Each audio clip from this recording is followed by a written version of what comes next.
De la 1 august, creștinii ortodoxi intră în postul adormirii Maicii Domnului sau Sfintei Marii, așa cum este cunoscut în popor. Pe 15 august este prăznuită sărbătoarea în care Fecioara Maria și-a dat obștescul sfârșit. Este unul din cele 4 de durată de peste an.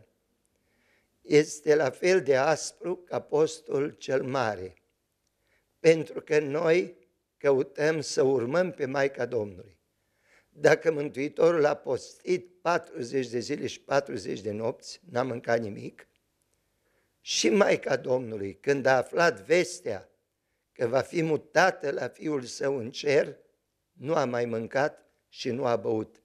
A postit un post total negru și s-a rugat pentru noi. De aceea se cuvine ca și noi să ținem acest post. 15 august reprezintă în acest mod mai degrabă o comemorare decât o sărbătoare în adevăratul sens al cuvântului. Când vine vorba despre post, constanțenii au păreri diferite. Da, de obicei da. Da, tot îl țineți? Nu chiar tot, că asta e.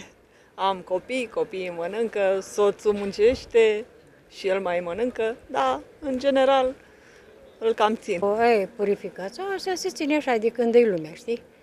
Că dacă îmi ține câți sfânți au inventat ăștia, cred că rămânem așa. Deși sunt credincioasă, nu țin post.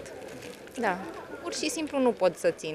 Sunt eu cu băiețelul și nu ținem post. Mâncăm și carne, și ouă, și lapte, și de toate. Nu prea, ăsta e scurt și nu.